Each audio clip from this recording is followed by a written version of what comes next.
สักทายสบายดีเนาะได้พอกันอีกไหมแล้วเนาะโดนเราบ่ได้เอาลงคลิปเนาะตอนนี้เรามาอยู่แถวเมืองหาดไซฟองเนาะหรือว่าอยู่แถวอ่าด้านมิตรภาพนะแห่งที่หนึ่งนี่เนาะเดี๋ยวเราสิเบื้องบรรยากาศเส้นทางเรียบแม่น้ำคลองเลยเนาะเส้นทางเล็กซิปเนาะตรงนี้เนาะเดี๋ยวเราสิให้เบื้องบรรยากาศข่าวๆไปนำกันเอาพี่น้องเนาะ20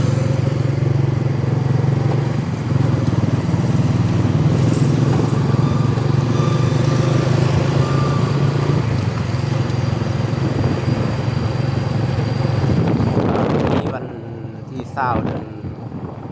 6 ปี 2025เนาะตอน1 โมงนะเนาะอันนี้เป็นทางเข้าออกทางด่านเนาะตอนนี้เนาะ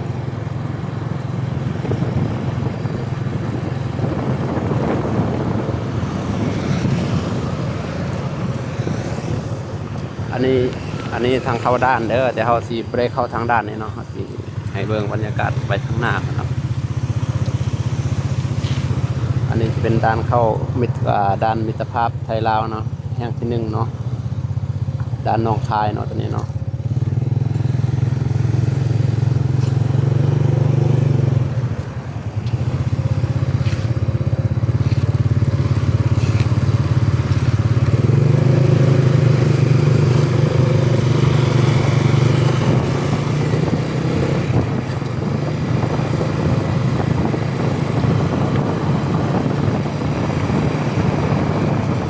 เส้นทางนี่ก็โอเคเนาะเส้นทางนี่ดีแล้วเนาะเส้นทาง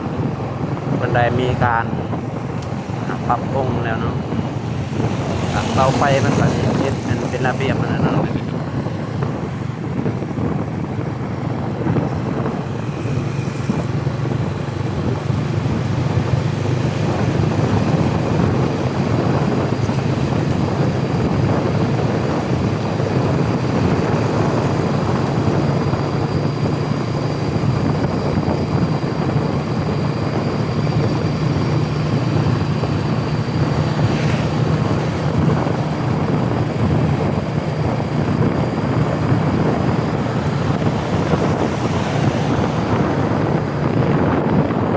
ทางสวายนี่เนาะไปขึ้นมาแล้วก็ฝากติดตามไลค์แชร์ให้เด้อเพื่อเป็นกำลังใจในเห็นคลิปต่อไปเนาะ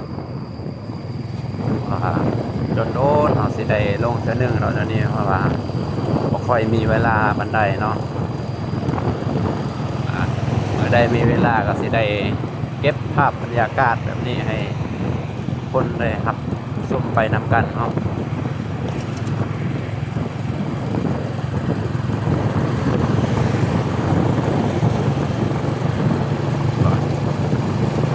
บรรยากาศดีเลยมื้อนี้บรรยากาศดี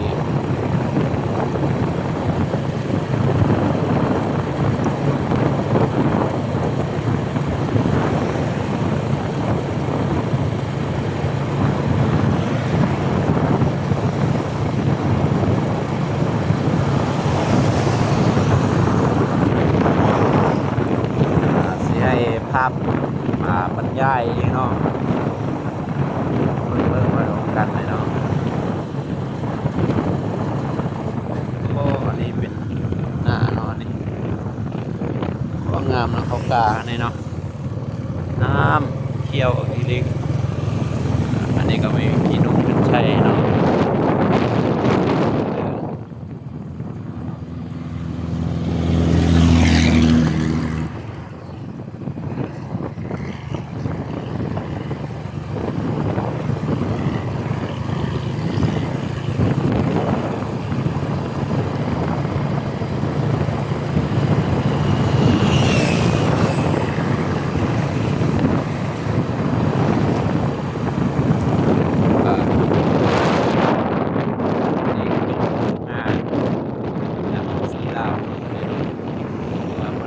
ลาวเหมือนกันนะครับ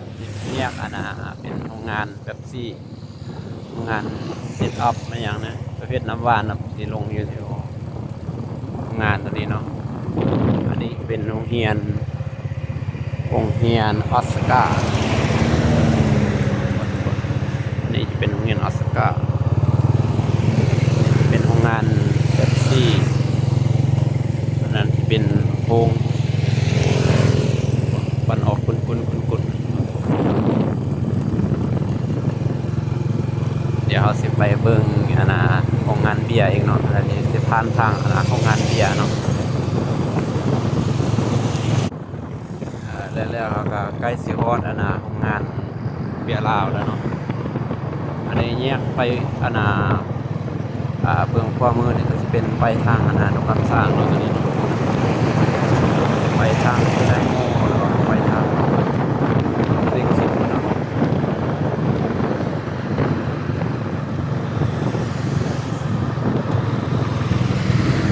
อันนี้จะไปทางดอกคำสร้างเนาะตัวนี้เนาะ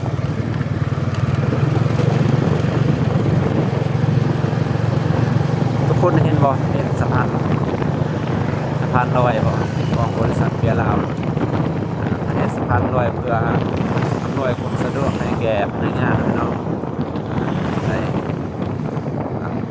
การเพราะว่าบริษัทมันจะอยู่ทั้งสองฝั่งเลยเนาะอันนี้ก็เป็นทางเข้ากันเนาะนี่เนาะ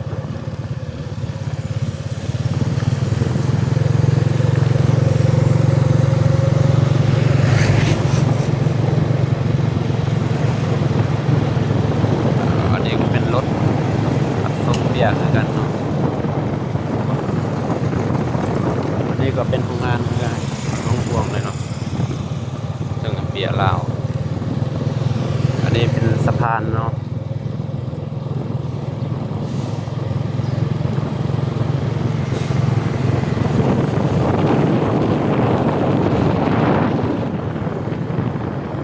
รถกวางเลย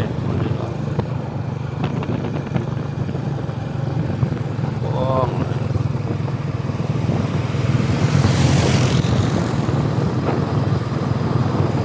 เอาสิพ่อทำนี่ก่อนเนาะขอบใจทุกคนที่ครับส่งไปพบกันเนาะเจอกันคลิปใหม่บ๊ายบาย